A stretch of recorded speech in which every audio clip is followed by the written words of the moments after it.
High, নমস্কার প্রিয় দর্শক বন্ধুরা, তোমরা সবাই কেমন আছো? আমি আশা করছি তোমরা সবাই খুব ভালো আছো। আর ভালো কিন্তু থাকতেই হবে, কেন কি তোমরা আমাদের পরিবারের সদস্য বলে কথা। তো যাই হোক, কালকের ঘটনাটি কিন্তু বেশ আসতে অনেকটাই লেট হয়ে গেছিল। তার কারণ একদম ভিডিওটা ছাড়ার সময়ই কারেন্ট চলে যায়। আর তোমরা সবাই জানো, মা আগে থেকেই বলে রেখেছে, তোমাদের সোনা দিদিভাই আগে থেকেই বলে রেখেছে যে আমরা টোটাল কাজটা ওয়াইফাইয়ের উপরেই করি, কেন কি মোবাইল ডেটায় ভিডিও আপলোড করা সম্ভব নয়। তো তাই জন্য কিন্তু কালকের ভিডিওটা আসতে অনেকটাই লেট হয়ে গেছিলো। তো যাই হোক, তার জন্য তোমাদের কাছে থেকে আমি অনেক বড় ক্ষমা চেয়েছি। তো যাই হোক, আজকের ঘটনার দিকে যাই। তো আজকের এই ঘটনাটা আমাদের বলে হলো এক ভাই যে থাকে হলো মুর্শিদাবাদে। তো এই ঘটনাটার পাঠায় কিন্তু আমাদের ইনস্টাগ্রাম চ্যানেলে। অ্যাকচুয়ালি আমাদের যদি ইনস্টাগ্রামটা তোমরা এখনও অবধি ফলো না করে থাকো, অ্যাকচুয়ালি ইনস্টাগ্রামটা তোমাদের সোনা দিদিভাইয়ের, যদি এখনও অবধি তোমাদের সোনা দিদিভাইকে ইনস্টাগ্রামকে ফলো না করে থাকো, তাহলে তাড়াতাড়ি গিয়ে ফলো করে নাও। তোমাদের সোনা দিদি ভাইয়ের ইনস্টাগ্রামের যে আইডিটা সেটা হলো স্টোরি টেলার সোনা। তো তাড়াতাড়ি গিয়ে ফলো করে নাও। তো যাই হোক, আজকে ঘটনাটার দিকে যাওয়ার আগে আরও একটা কথা, যদি তোমরা এখনও অবধি আমাদের এই ভিডিওটাকে লাইক না করে থাকো তাহলে তাড়াতাড়ি করে লাইক করে দাও। যদি এখনও আমাদের এই চ্যানেলটাকে সাবস্ক্রাইব না করে থাকো তাহলে তাড়াতাড়ি করে ভালোবেসে সাবস্ক্রাইব করে নাও। আর তোমাদের প্রিয় মানুষের সাথে কিন্তু অবশ্যই ঘটনাগুলো শেয়ার করে দিও। তো চলো এবার ঘটনা দিকে যাই। তো আজকে কিন্তু আমি এই ঘটনাতে ভাইয়ের নামটা বলবো না, কেন কি ভাই বলেছে যে দেখো প্রিন্স দা, তুমি যতটা চেষ্টা করো ততটা নামটা আমার হাইট রাখার, অন্য একটা কাল্পনিক নাম দিয়ে দিও। কেন কি দেখো, আমি এখনও এখানে ওখানে কাজ করতে যাই, যদি এইরকম জিনিস কেউ বাই চান্স জানে যে আমার সাথে কখনো ঘটেছিল বা আমি কোনো জায়গায় ছিলাম এরকম যেখানে এরকম জিনিস ঘটেছিল, তাহলে হয়তো আমাকে তাকে জোর জবরদস্তি বলতে হতে পারে, আরও অনেক প্রবলেম হতে পারে। কেন কি আগে তোমরা ঘটনাতে বুঝতে পারবে কেন সে নিজের নামটা হাইড রাখতে বলেছে, তোমরা অবশ্যই বুঝতে পারবে। তো যাই হোক, চলো আজকের ঘটনাটা শুরু করি। তো তাকে আমি আজকে একটা কাল্পনিক নাম দিচ্ছি, ধরো আকাশ, ঠিক আছে? তো আমাদের আকাশ ভাই বলে যে আমি গ্রামের একটা সাধারণ ছেলে, এই সারাদিন কাজবাজ করি একটু আধটু ঘরের, আর বন্ধুদের সাথে ঘুরে বেড়াই, একটু মাঠে খেলতে যাই, একটু মোবাইলে গান শুনি, এই হলো আমার কাজ, ঠিক আছে? কিন্তু বেশ কয়েকদিন ধরে দেখছি ঘরে একটুখানি টাকা পয়সার চাপ পড়েছে, একটুখানি জিনিসপত্রর কষ্ট হচ্ছে, বাবা একা চালাতে পারছে না, মায়ের দ্বারা একা হচ্ছে না। তো যখন আমি এটা দেখি তখন আমি বললাম বাড়িতে যে আমি একটা কাজ করব। তখন বাবা বলেন আমাকে যে কি কাজ করবি? তখন আমি বললাম যে দেখি, ওই সে কাকা আছে, আমি কাকারও নামটা বললাম না, হাইডি রাখলাম, কেন কি আমাদের কিন্তু সে ভাই মানা করেছে বলতে তার নামটাও, তো তাই জন্য হাইডি রাখলাম।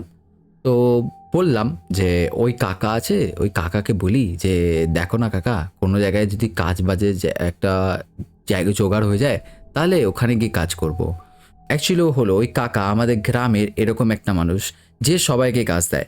কীরকমভাবে, বেশ বাইরে বাইরে কোনো কন্ট্রাক্টের কাজ হচ্ছে, তো যদি আমাদের গ্রামে কেউ কন্ট্রাক্টের কাজ করে, এইসবের কাজ জানে, তো তাকে কাকা কিন্তু পাঠায় সেখানে কাজ করার জন্য, বা হোটেলে বা কোনো বড় রেস্টুরেন্টে ওয়েটারের কাজ, বা ওখানে যে হোটেলের ওয়ার্কার থাকে, এই বড় বড় হোটেলে হোটেল বয়ের কাজ দেয়। তো বেশ কাকা না এরকম সবাইকে কাজ দেয়, কেন কি কাকার বেশ জানাশোনা আছে অনেক বড় বড় জায়গায়। তো বেশ ভালো। তো বাবাকে আমি বললাম যে ওই কাকার সাথে কথা বলে আমি একটা কাজ জোগাড় করে নিই বাবা, কয়েকদিন করি, যখন হয়তো সংসারের হালটা আবার ঠিক হয়ে উঠবে তখন দরকার পড়লে কিন্তু ছেড়ে দেবো।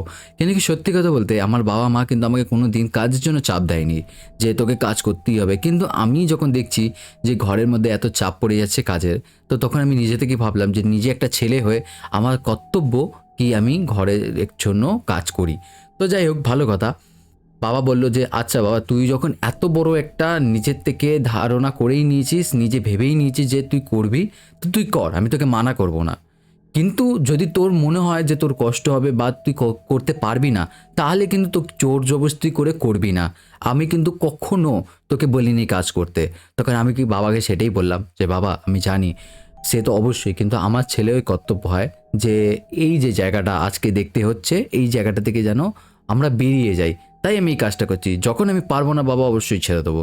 তো বাবা বললো আচ্ছা বাবা ঠিক আছে, তুই যা ভালো ভাববি, তুই বড় হয়েছিস, তোর নিজের বোধ বুদ্ধি আছে, তুই সেটা ভেবেই কর। তো সেই রইল কথা, সেই দিনটা কেটে গেল।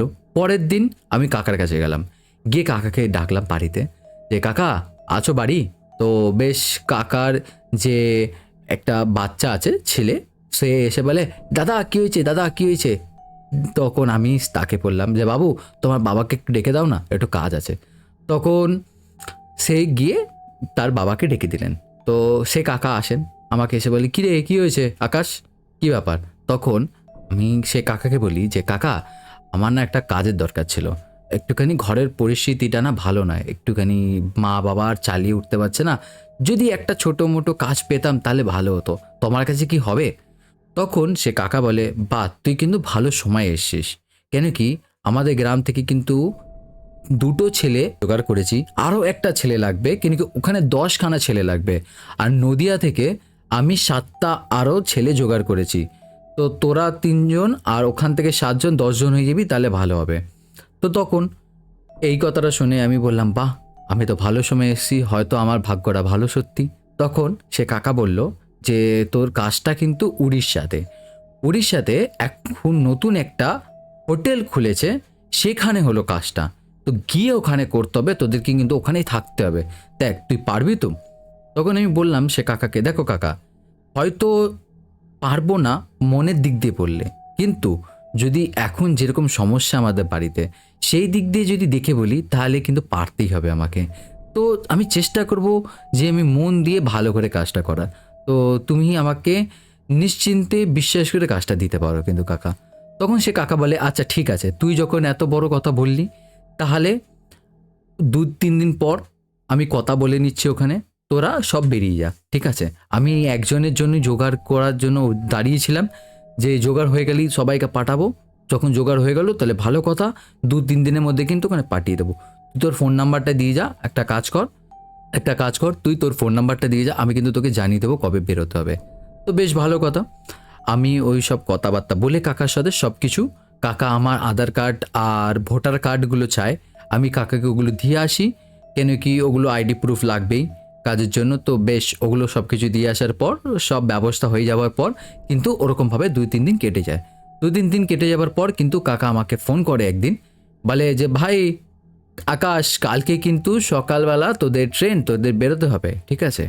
তখন আমি কাকাকে বললাম, এই কালকেই? তখন কাকা বলল, হ্যাঁ কালকেই, তো কালকের দিনই কিন্তু তোদের বেরোতে হবে, তো তুই যা গোছানোর আছে গুছিয়ে নে। তখন সেইভাবে সব কিছু গুছিয়ে পরের দিন আমরা ঠিক স্টেশনে পৌঁছে গেলাম। স্টেশনে গিয়ে আমি আরও যে 2জন ছিল তাদের সাথে দেখা করলাম, তারাও বেশ আমাদেরই গ্রামের, আগে থেকে মুখ কিন্তু চেনা ছিল, তো বেশ দেখে ভালো লাগলো, মুখ চেনার মধ্যেই আমরা গল্প করতে করতে, খাওয়া দাবার খেতে খেতে বেশ অনেক কিছু আলোচনা করলাম সেই কাজের বিষয়ে, বেশ অনেকক্ষণ ধরে, অনেক ঘন্টা ধরে সেই কথা বলতে বলতে কিভাবে সময় কেটে গেল, আর সেই ট্রেন থেকে চারিপাশে সেই সুন্দর দৃশ্য দেখতে দেখতে যে কিভাবে সময় কেটে গেল বোঝাই গেল না। সেই চারিপাশে সবুজ সবুজ গাছপালা, কখনো মানে মেঘ, কখনো মেঘলা, কখনো রোদ, আর মানে এতটাই সুন্দর লাগছে। কোনো কোনো জায়গায় সেই বড় বড় মানে ধান হয়ে রয়েছে, ধান মাঠে বড় বড় ধান হয়ে রয়েছে, ওখানে কি সুন্দর হাওয়ায় উড়ছে ওগুলো, মানে দেখে এতটাই সুন্দর লাগছে প্রকৃতিটা, মানে বলে বোঝানো যাবে না। আর কিছু কিছু জায়গায় দেখছি মানে আর্ধেক মাঠে রোড, আর্ধেক মাঠে ছাওয়া, বেশ দারুণ বলতে গেলে। তো যাই হোক, এরকমভাবে মাঠ ঘাট দেখতে দেখতে আমরা কিন্তু কথাবার্তা বলতে বলতে পৌঁছে গেলাম আমাদের সেই জায়গাতে। তো বেশ আমরা ওখানে যখন গিয়ে পৌঁছাই উড়িষ্যাতে, তো ওখানে দেখলাম মানে চারিপাশে বেশ বড় বড় পাহাড়, আর তার মাঝখানে সেই হোটেলটা। তো দেখে আমি আগেই একটা জিনিস মনের মধ্যে ভাবলাম যে সত্যি মানুষের যদি টাকা থাকে মানুষ কি না করতে পারে। কেন কি সবথেকে বড় কথা হলো এইটা, যে ওই হোটেলটা এতটাই ভিতরের দিকে, আর এরকমই একটা জায়গায়, মানে কে এখানে আসবে? আমার প্রথমে মনে এই কথাটাই প্রথমে এসেছিল যে এত ভিতরে কে আসবে এখানে। তো বেশ যাই হোক, ওইসব তো আমার ভেবে লাভ নেই, আমি এখানে কাজ করতে এসেছি। তো বেশ আমি গেলাম হোটেলে, গিয়ে ওখানে সব কিছু কথাবার্তা বলে নিলাম, আমরা সব কিছু চিনে নিলাম। চিনে নেবার পর কিন্তু আমাদের সেই হোটেল থেকে বললেন যে তোমরা এই ঘরটায় থাকবে 3জন, আর যারা নদিয়া থেকে আসবে তাদেরকে দিয়েছিল পাশের ঘরটা, ওরা কিন্তু 7জন একটাই রুমে থাকতো, কেন কি আমরা এক জায়গা থেকে গেছি তাই আমাদেরকে একটা রুম দিয়েছে, আর ওদের রুমটা বড় ছিল তা ওরা 7জন একটাই রুমে থাকতো। তো বেশ এরকম। তো আমাদেরকে বেশ ভালো করে কাজ বুঝিয়ে দিল। আমাদের কাজ তিনজনের এটাই ছিল, পুরো যে হোটেলটা আছে ওটাকে পুরো ভালো করে পরিষ্কার পরিচ্ছন্ন করে রাখা ছিল আমাদের দায়িত্ব। মানে ভালো করে সিঁড়ি মোছা, দেয়াল মোছা, আরও যাবতীয় যত কাজ ছিল, মানে মোছামুছি পরিষ্কার করে রাখার যে জিনিস কাজগুলো ছিল ওগুলো কিন্তু আমাদের ছিল। আর যে নদিয়া থেকে 7জন জেন্টস ছিলেন তাদের কাজ ছিল এই, তাদের মধ্যে থেকে কারোর কাজ ছিল সেই বাগান দেখার, কারোর কাজ ছিলেন হলো জামা প্যান্ট পরিষ্কার করার, কারোর কাজ ছিলেন রান্না করার, আরও যাবতীয় যাবতীয় যত মানে কাজ হয় একটা হোটেলের মধ্যে। তো বেশ ওদের 7জনের মধ্যে ওগুলো ভাগ করা ছিল। তো বেশ ভালো কথা। এরকমভাবে কিন্তু কয়েকদিন কেটে গেল, তাদের সাথেও কিন্তু আমাদের চেনা পরিচিত হয়ে গেল।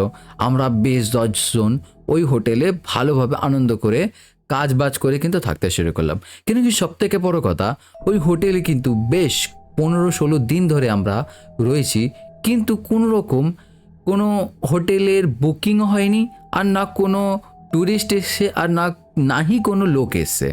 তো বেশ এরকমভাবে কিন্তু বেশ অনেকটা দিনই কেটে গেল। তো বেশ কেটে যাবার পর আমরা একদিন মনে মনে বলছি যে ভাই, এই হোটেলটায় কি কোনো ভাড়া হয় না নাকি? তো তখন কিন্তু ওই যে নদিয়ার থেকে যারা এসেছিলেন তারা বলে, ভাই ছাড় না, কি দরকার, বলে কে আবার শুনে নেবে, উল্টাপাল্টা কথা বলছি ভাববে, বলে আবার কাজ থেকে বার করে দেবে, কি দরকার, আমাদের যেটা দরকার সেটা নিয়ে থাকি না। তো বেশ আমিও বললাম যে হ্যাঁ ভাই, তোমরা ঠিকই বলেছো। তো বেশ এইসব কথা বলতে বলতে আমরা কাজ বাজ করছি সব কিছু। তো হঠাৎ মালিক এসে বলেন, তোমরা এবার থেকে ইউনিফর্ম পরবে, ইউনিফর্ম পরে কিন্তু তোমরা এবার থেকে কাজ করবে, কেন কি হোটেলে কিন্তু বুকিং চালু হয়ে গেছে, এবার কিন্তু হোটেলে লোক আসবে। তো বেশ আমরা কথা শুনেই নিজেদের মুখের দিকে তাকালাম, তাকিয়ে ভাবলাম এই এক্ষুনি যে বললাম আমি যে হোটেলে কি বুকিং হয় না, কি হঠাৎ তো এই আমি বলতেই বুকিং হয়ে গেল। মনে হয় হয়তো আমার মুখটা ভালো, বেশ কার্যকরী, বলতেই বুকিং হয়ে গেল। তো বেশ এইগুলো আমি ভাবছি আর আমার বন্ধুদের দিকে তাকিয়ে হাসছি। তো ততক্ষণে আমাদের কিন্তু মালিক সেই কথাটা বলে গেলেন যে তোমরা এবার থেকে ইউনিফর্ম পরে কাজ করবে, আর তোমাদের কি কি করতে হবে ওগুলো কিন্তু আমাদেরকে ভালো করে বুঝিয়ে দিয়ে চলে গেল। কেন কি এতদিন শুধু মোছামুছির কাজ ছিল, পরিষ্কার করা রাখার কাজ ছিল, কিন্তু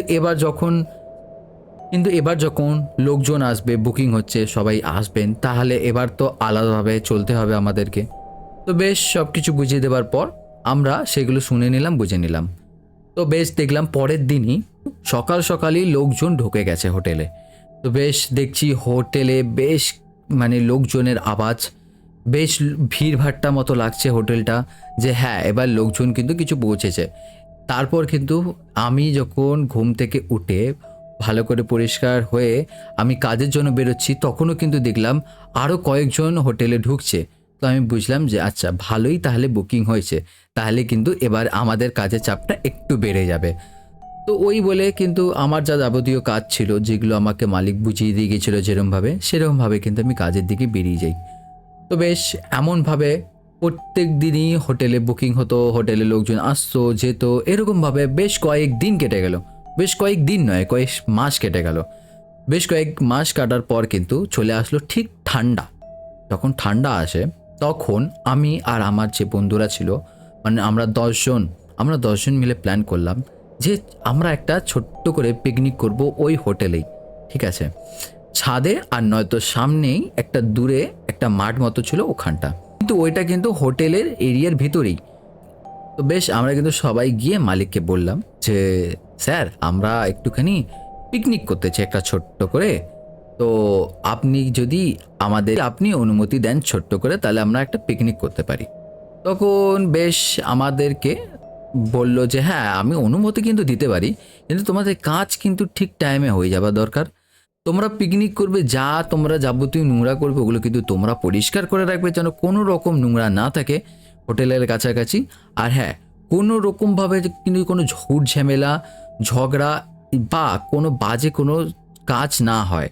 তখন আমরা কিন্তু বললাম যে আচ্ছা ঠিক আছে স্যার, আপনি যেরকম বলবেন সেরকমই হবে, আমরা এরকম কিচ্ছু করব না, আমরা ব্যাস একটুখানি ভালো খাওয়া দাওয়া রান্না করবো, এই যা। তো বেশ এই কথা বলে আমরা একদিন রাত্রেবেলা, এই ধরো 10টা 10:30 বাজে, ওই মুহূর্তে আমরা সবাই মিলে বসে ভাবছি যে কি আনা যায়, কি করা যায়, এইগুলো ভাবছি। তখন হঠাৎ দেখছি হোটেলের মধ্যে খুব বড় একটা হইচই লেগে গেল। হইচই যখন লাগে তখন আমাদের মাথার উপর দিয়ে যাচ্ছে সব, মানে বুঝতে পারছি না যে কি হচ্ছে বা কি ঘটেছে। তো দেখি হঠাৎ একটা কানে কথা উড়ে আসলো যে তাড়াতাড়ি পুলিশকে ফোন কর, পুলিশকে ডাক। না, হোটেলে এবার কি হয়েছে বোঝা গেল, সেটা হলো একজন ফ্যামিলি এসছিল, একটা ফ্যামিলি এসছিল, একজন হাজব্যান্ড আর ওয়াইফ, যারা দুজন মিলে ড্রিঙ্ক করছিল আর কিছু খাওয়া দাবার খাচ্ছিল। সেই মুহূর্তে তাদের মধ্যে কিছু কথা ওঠে, তারপর তাদের দুজনের মধ্যে ঝামেলা হয়। তারপর কিন্তু যে হাজব্যান্ড ছিলেন সে তাকে মানে নাইফ দিয়ে মেরে ফেলেন রাগের বশতে। তো যখন আমরা এটা শুনলাম তখন তো আমাদের সবার কপালে হাত, যে এই কি শুনছি, মানে মাথা খারাপ একটা ব্যাপার। তারপর সত্যি কথা বলতে মানে ওখানে কাজ করতে গেছি, একটা ভয়ও লাগছে যদি ভুলবশত আমরা গরিব বাড়ির ছেলে, যদি কোনো রকমভাবে আমাদের উপর নাম চলে আসে, তো আমরা সব এইসব ভাবছি, আমরা দশজনের দিকে হাঁ করে তাকিয়ে দাঁড়িয়ে রয়েছি যে কী হবে না হবে। তো যাই হোক, আমরা যথারীতি হোটেলে কাজ করি, তো আমাদের হোটেলে যদি কিছু হয় তাহলে সেগুলোর দায়িত্ব আমাদের ঠিকঠাক করা। তো আমরা বেশ পুলিশকে ডাকলাম ওখানে, তারপর ডেকে আমরা যত যাবতীয় ওখানে ওনারা আমাদের জিজ্ঞাসা করলেন, সব কিছু এই পার্টগুলো যা হয় ওগুলো নিপটালাম। বেশ নিপটানোর পর কিন্তু এরকম 4-5 দিন চলে গেল। 4-5 দিন যাওয়ার পর কিন্তু এই যে জিনিসটা হলো, এই জিনিসটা পুরো চুপচাপ হয়ে গেল। কোনো রকম কিন্তু এর আর কোনো সাইডে আওয়াজ নেই, মানে এরকম কিছু হয়েছিল সেই হোটেলে। তো বেশ 4-5 দিন পর কিন্তু আমাদেরকে মালিক এসে বলেন যে তোমাদের কি একটা কথা কিন্তু আমি ভালো করে বলে দিচ্ছি, কান খুলে শুনে নাও। তোমরা পিকনিক করবে, যা করবে, যা যাবতীয় বলেছো আমি কিন্তু মেনে নিয়েছি, কিন্তু যদি এই কথা যেটা এই কিছুদিন আগে ঘটলো, যদি তোমরা বাই চান্স কাউকে বলো যে এই হোটেলে এরকম কিছু হয়েছে, তাহলে কিন্তু তোমাদেরকে পুলিশে তুলে দেবো। আর এইটা কিন্তু তোমাদের ওয়েস্ট বেঙ্গল পুলিশ নয় যে তোমরা যা ইচ্ছা করবে, যা ইচ্ছা বলবে, ঠিক আছে? আমি কিন্তু ভালোভাবে বুঝিয়ে দিচ্ছি, পুলিশের হাতে তুলে দেবো, কোনো দিন বেরোতে পারবে না। আর তারপর তোমাদের সাথে কি হবে তোমরা নিজেরাই বুঝে নেবে। সত্যি কথা বলতে আমাদেরকে ভয় দেখালেন আমাদের মালিক, যে এরকম যদি আমরা বলি তাহলে আমাদের সাথে এরকম করবে। তো যাই হোক, সেই কথা রীতি আমরা সবাই কিন্তু বললাম যে না স্যার, আপনি চিন্তা নেবেন না, আমরা এরকম কিছু করব না। তো সব কিছু কথা হয়ে যাওয়ার পর বেশ কয়েকদিন পর আমরাও কিন্তু এই জিনিসটাকে বেশ ভুলিয়ে উঠেছি। আমরা কিন্তু পিকনিক করার জন্য তৈরি হয়ে গেলাম। একদিন একদিন বললাম যে ভাই, সব কিছু তো হয়েই গেছে, এবার তো যা হবার ছাড়, মালিকও তো আমাদেরকে বলেই দিয়েছে, আমরা ওই সব ভেবে তো লাভ নেই। আর আমরা ভাই পিকনিকটা আমাদের করি, আমাদের এই মাঝখানে পিকনিকটাই হলো না। তো সবাই বললো হ্যাঁ হ্যাঁ পিকনিক করি, পিকনিক করি, আমরা পিকনিক করব। তো বেশ আমরা সবাই আনন্দ করে একদম সব চলে গেলাম বাজার করতে। বেশ আমরা 10 জন মানুষের জন্য কিন্তু 3 কেজি মাংস কিনে আনি, আরও চাল ডাল অনেক কিছু কিনে নিয়ে আসি, মানে একদম পুরো আনন্দ করার জন্য। আর সত্যি কথা বলতে আমরা কিন্তু একটুখানি ড্রিঙ্ক করার জন্য ড্রিঙ্কও নিয়ে এসেছিলাম। তো বেশ আমরা খুব আনন্দ করছি, গান ঠান চালিয়ে, মানে একদিকে হোটেল আলাদা, ওখানে সবাই মানুষজন যারা আসছেন তারা আলাদা এনজয় করছেন, আমরা কিন্তু এখানে ছোট করে পিকনিক করছি, আমরা এখানে আলাদা এনজয় করছি। তো বেশ ভালো কথা। এরকমভাবে আমরা রান্না বান্না করে তাড়াতাড়ি করে সব ভালো করে নাচ বাজ করছি, গান টান চালিয়ে আমরা সব খাওয়া দাওয়া তৈরি হয়ে গেল। আমরা কিন্তু খাওয়া দাওয়াটা আমাদের যে রুমটা ছিল, কেন কি আমাদের রুমটা ছোট হলেও আমরা 3 জন থাকতাম, আমাদের অসুবিধা হতো না। তো আমাদের যে খাটগুলো ছিল ওগুলো একটা সাইডে ছিল, কিন্তু ওরা 7 জন থাকতো একটা ঘরের ভেতরে, তো ওদের ঘরে রাখা একটু অসুবিধা হবে, তাই খাবার দাবারগুলো কিন্তু এনে আমাদের ঘরে বন্ধ করে রাখলাম। তো বেশ ঘরে বন্ধ তো করে রাখলাম, এবার আমরা বন্ধ করে রেখে ভালো করে তালা থালা দিয়ে আমরা কিন্তু আবার চলে যাই সেই মাঠের উপর গিয়ে আমরা বেশ গান গাইছি, বেশ নাচ করছি, ঠিক আছে, একটু করে ড্রিঙ্ক করছি, তো খুব মজা করছি আমরা। ঠিক আছে, কিছু মাংস আমরা ওখানে রেখে দিয়েছি, ওগুলো খাচ্ছি একটু একটু করে। এরকম করে কিন্তু আমাদের অনেকটা সময় কেটে গেল। এরকম সময় কাটতে কাটতে কিন্তু বেশ দুপুর হয়ে আসলো। তো দুপুরবেলায় আমরা কিন্তু ভাবলাম যে আর খাবো না, কেন কি মানে একটু ড্রিঙ্ক করে ফেলেছিলাম বেশি সকাল থেকে, আর সত্যি কথা বলতে কিছু না খেয়েই ড্রিঙ্ক করে ফেলেছি। আর আমরা প্রথমই ওখানে কেউ কেউ ছিল যারা আগেও ড্রিঙ্ক করতো, কিন্তু আমরা কিছুজন ছিলাম যারা প্রথম ড্রিঙ্ক করেছি। তো তো এই কারণে এরকম হয়েছে, আমাদের একটু শরীরটা খারাপ হয়ে গেছে, তাই আমরা বলেছি আমরা দুপুরে খাবো না। তো বেশিরভাগ মানুষ কিন্তু ওখানে আগে থেকে ড্রিঙ্ক করেনি, তো তাই জন্য প্রথমবার ড্রিঙ্ক করে বেশিরভাগ মানুষের কিন্তু শরীর খারাপ হয়ে গেছে। তো আমরা কিন্তু ওখানে ধরে রাখো মানে 7-8 জন বলেছি খাবো না, 2 জন বলেছে খাবো। তো আমরা যখন 8 জন খাবো না, তখন কিন্তু ওই 2 জন বলে দূর ভাই, তোরা 8 জন খাবি না যখন আমরা 2 জন কি খাবো, আমরাও খাবো না। তো আমরা কিন্তু সবাই গিয়ে চুপ করে ওই মাঠের মধ্যে শুয়ে পড়ি, ঠিক আছে। তো বেশ মাঠের মধ্যে শুয়ে রয়েছি, শুয়ে আমাদের ওই নেশার ভাঙে বুঝিনি কখন হয়ে গেছে বেশ রাত বলতে এই ধরে রাখো 8:30-9টা। যখন এতটা সময় হয়ে যায় আমরা ঘুম থেকে উঠি, বেশ ঠান্ডা ঠান্ডা লাগছে, তখন কিন্তু দেখছি আরও 1-2 জন উঠে বসে রয়েছে, কেউ গান চালানোর চেষ্টা করছে। তো ওই করছে, মানে আমি বুঝলাম তখন যে আমার আগে আরও 2-3 জন উঠে গেছে। তো সবাই ওঠার পর আমরা এবার ডিসাইড করলাম যে এবার আমরা খাবার কিন্তু খাবো, কেন কি সকাল থেকে খাবার খাইনি, এতে কিন্তু শরীর সবার খারাপ হবে। এবার যদি কাজ না করতে পারি তাহলে কিন্তু মালিক দেবে আলাদা বকা, ওর থেকে ভালো চুপচাপ খেয়ে আমরা কিন্তু শুয়ে পড়বো। তো আমরা কিন্তু সবাই এটাই ডিসাইড করলাম কথাবার্তা বলে। এবার বেশ আমরা খেতে যাব, তার আগে সবাই মিলে বসে গল্প করছি কে কোথায় থাকে, ঠিক আছে, যে কে কোথায় পড়তো, কি পড়তো, কিরকম কি, সবার বাড়ির আলোচনা করছি, সবাই নিজেদের গল্প করছি। সেই মুহূর্তে ওই নদিয়ার যে 7 জন ছিলেন, ওই 7 জনের মধ্যে থেকে একজন বলে এই এই ছাদের উপর দেখ, ছাদের উপর দেখ। যখন এরকম বলে তখন আমরা সবাই কিন্তু ছাদের উপর মুখ ঘুরিয়ে দেখি। আমরা সবাই বুঝতে পারলাম যে একটা মহিলা মতো ঠিক কেউ তো ছাদের উপরে ঘুরছিলেন, যে আমরা তাকাতেই কিন্তু শট করে সরে গেলেন। যখন আমরা এটা দেখলাম তখন আমরা সবাই ভাবলাম যে হয়তো আমরা বেশি নেশা করেছি, তার চোখের ভুল, আর না হলে হয়তো কোনো কেউ ছাদে উঠেছে। তখন আমি বললাম ছাড়ো না, বোধহয় ছাদের গেট খোলা আছে তাই জন্য কেউ উঠেছে। তখন কিন্তু সেই যে ছেলেটা নদিয়ার থেকে 7 জনের মধ্যে একজন, সে বলেন যে এই পাগল হয়ে গেছিস নাকি আকাশ, ছাদে কি করে উঠবে, গার্ড অলরেডি ছাদে তালা মেরে দিয়েছে, মনে নেই? তখন আমি বললাম হ্যাঁ, তো গার্ড তো প্রত্যেক দিন বিকাল 6টার মধ্যে তালা মেরে দেয়। আহা, ঠিকই তো বলেছিস, তাহলে ওটা কী ছিল ভাই, এ তো কিছু ঠিক মনে হচ্ছে না। তখন আমরা সবাইকে বললাম যে ভাই মনে হচ্ছে না কিছু ঠিক ব্যাপার হচ্ছে, ঠিক আছে গিয়ে সবাই তাড়াতাড়ি খেয়ে শুয়ে পড়ি। তো এই কথা বলতে সবাই বললো খাবারগুলো নিয়ে আসি। তো 2 জন ওখানে দাঁড়িয়ে লাইট টাইট লাগানোর কাজ করছে, আর আমরা 8 জন গেলাম খাবার দাবার নিয়ে আসছে। এখানে সব বড় বড় জায়গায় আমরা রান্না করেছি। আমরা যখন গিয়ে তালা খুলেছি তখন আমাদের সবার মাথা খারাপ। কেন কি মাথা খারাপ হবে না কেন? 1 পিস মাংস নেই কড়াইতে, 1 পিস মাংস নেই। 3 কেজি মাংস আনা হয়েছিল, তার মধ্যে থেকে হার্ডলি ধরে রাখো 5 থেকে 6টা বা খুব বেশি হলো 10টা মাংস আমরা ওখানে নিয়েছিলাম। তারপর এতগুলো মাংস গেল কোথায়?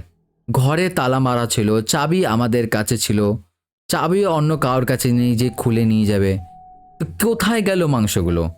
তখন কিন্তু আমাদের সবার মাথায় হাত। তখন আমরা সঙ্গে সঙ্গে যে 2 জন ছিল তাদেরকে গিয়ে বলি এই কথাটা, যে ভাই একটা মাংস নেই ঘরে। ওরা বলে কি বলিস রে ভাই? তখন আমরা একটা জিনিস কিন্তু ভালো করে বুঝলাম যে এখানে যেই ঘটনাটা আজকে ঘটলো, যেটা আমরা ছাদে দেখলাম, আর যে মাংস আমাদের একটাও নেই, এটা কোনো স্বাভাবিক ব্যাপার নয়।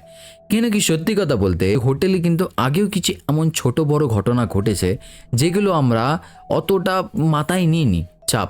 কেন কি আগে থেকে কাজের চাপ থাকে, তার মধ্যে যদি এই সব জিনিসের মাথায় চাপ নিই তাহলে ব্যাপারটা একটুখানি গোলমেলে হয়ে যাবে। তাই জন্য সত্যি কথা বলতে ওই জিনিসগুলো কিন্তু কোনোদিন চাপ নিইনি, কিন্তু এরকম ছোট বড় ঘটনা কিন্তু আগেও ঘটে এসছে। তখন আমরা সবাই বুঝতে পারলাম যে ভাই এখানে থাকা আর সুবিধার নয়, এখানে যা হচ্ছে ওটা কিন্তু ঠিক নয়। এই জিনিসটা হবার পর থেকে কিন্তু পুরো হোটেলটা একটা খারাপ হোটেল হয়ে গেছে, এবার এখান থেকে ছেড়ে যাওয়াই উচিত। তো এই বলে আমরা 10 জনে একসাথে কাজ ছেড়ে দিলাম। কাজ ছেড়ে কিন্তু আমরা সবাই সবার বাড়ি চলে যাই। তো এই ছিল আমাদের আকাশ ভাইয়ের ঘটনা। তো ঘটনাটা তোমাদের কেমন লাগলো অবশ্যই কমেন্ট করে জানিও। কোন পার্টটা তোমাদের সবথেকে বেশি ভালো লাগলো আর কোন পার্টটা সবথেকে বেশি ভয় লাগলো ওইটাও কিন্তু অবশ্যই কমেন্ট করে জানিও। তো আজকের জন্য ঘটনাটা এই অবধি থাকলো, আবার দেখা হবে আগামীকাল ঠিক 3টের সময়। আজকের জন্য টাটা।